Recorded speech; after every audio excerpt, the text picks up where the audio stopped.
রাজ্যের হাতে নির্বাচন কমিশন নেই, ভোটের জন্য আমরা নির্বাচন কমিশনকে ব্যবহার করতে পারবো না, কিন্তু আমাদের কাছে তাগড়া তাগড়া জোয়ান নেতা কর্মীরা আছেন। আমরা এটা করতে পারবো। অন্ততপক্ষে দিনহাটা মহকুমায় 80% বুথে বিজেপি এজেন্ট দেওয়ার মতো লোক খুঁজে পাবে না।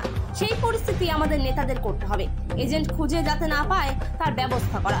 যদি অন্যায়ভাবে ভোটার তালিকা থেকে একটাও ন্যায্য ভোটারের নাম বাদ দেওয়ার চেষ্টা করেন, যিনি বাদ দেওয়ার চেষ্টা করবেন তিনি ঘরে থাকতে পারবেন কিনা সেটা নিয়ে চিন্তা করতে হবে। সোমবার দিনহাটার পেটলা হাই স্কুলের মাঠে তৃণমূলের দিনহাটা 1 ব্লক কমিটির উদ্যোগে বিজয়া সম্মেলনী অনুষ্ঠানে বক্তব্য রাখতে গিয়ে এভাবেই বিরোধী বিজেপির নাম উল্লেখ না করে কড়া ভাষায় আক্রমণ করেন উত্তরবঙ্গ উন্নয়ন মন্ত্রী উদয়ন গুহ।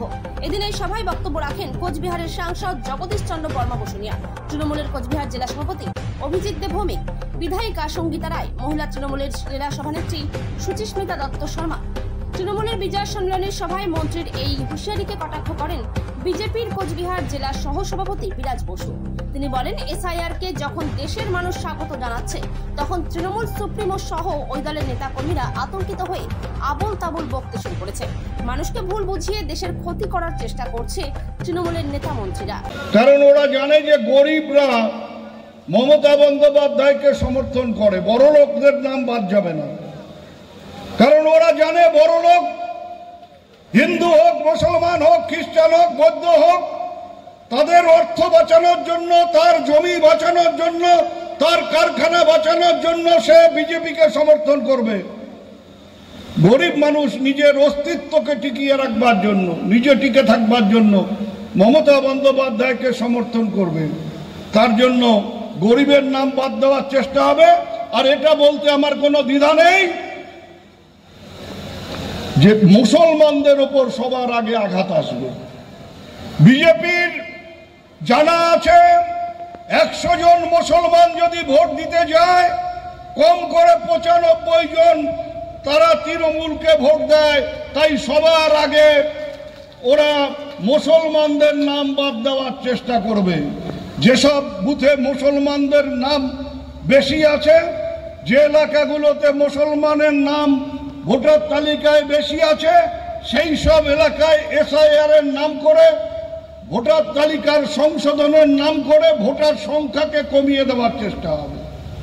1 বিকালদা 2 সেখানে যত ভোটার আছে তার থেকে যদি 3-4 হাজার করে ভোটারের নাম বাদ দিয়ে দেওয়া যায়, তাহলে ওই 5টা অঞ্চলে 3000 করে ভোটারের নাম বাদ দিলে 15,000 ভোট আমাদের কমে যাবে। এই যখন সার্ভেটা শুরু হবে, 15 দিনের জন্য আত্মীয় স্বজন, বন্ধু বান্ধব যে যেখানে আছে সবাইকে বলুন, বাঁচতে গেলে তোমাকে আগে ঘরে ফিরে আসতে হবে, আগে ফর্ম ফিল আপ করতে হবে, আগে সার্ভের সময় ঘরে উপস্থিত থাকতে হবে। কারণ তোমাকে ঘরে না দেখলেই বলবে যে এই লোকটা এখানে থাকে না, এর ভোটার তালিকার থেকে নাম বাদ দাও। আপনি কি হবে? ভোটার তালিকার থেকে ভাবছেন যে ভোটার তালিকার থেকে নাম বাদ যাবে? আপনি আগামী দিনে আর ভোটার তালিকায় নাম তোলার সুযোগ পাবেন না, আপনাকে নাম তুলতে দেবে না।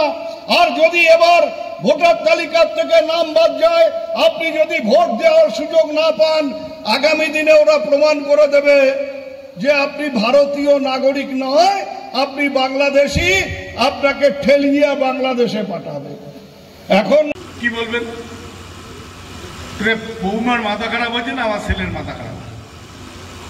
আমার কাছে কেমন প্রমাণ চাই? কি ভারতবর্ষের আমাদের সরকারের যিনি প্রধানমন্ত্রী এবং ইলেকশন কমিশন, তার মাথাটা এমনই খারাপ। আর আমাকে কয় যে তোমার ভোটার কার্ডটা সঠিক কিনা জাল। তাহলে তুমি কি? আমরা যদি জাল হই, আমার যদি ভোটার কার্ড জাল হয়, তাহলে তুমিও জাল, তাহলে তুমিও 2 নম্বরই। এই 2 নম্বরে ভোট দিয়ে যদি তুমি নির্বাচিত হও, তাহলে তুমি 2 নম্বরই।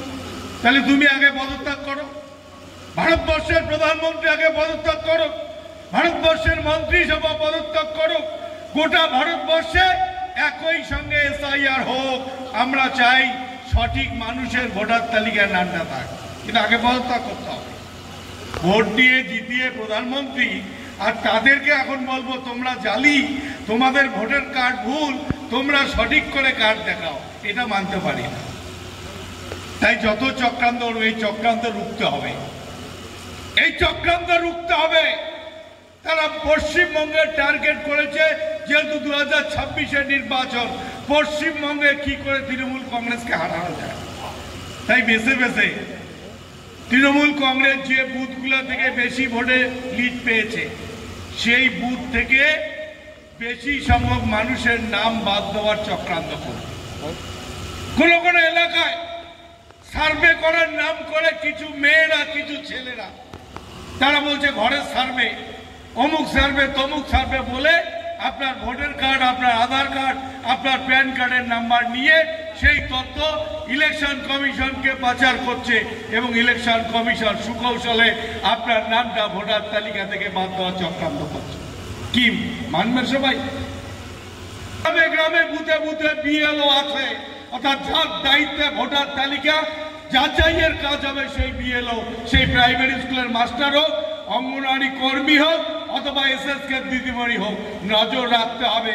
কোথাও কোনো অনিয়ম করলে সঙ্গে সঙ্গে এআরও এবং আরওকে নোটিশ করে আমাদের বিএলও 1 যারা আছে তারা সঙ্গে সঙ্গে সেটা জানাবে। এটা আমাদের করতে হবে।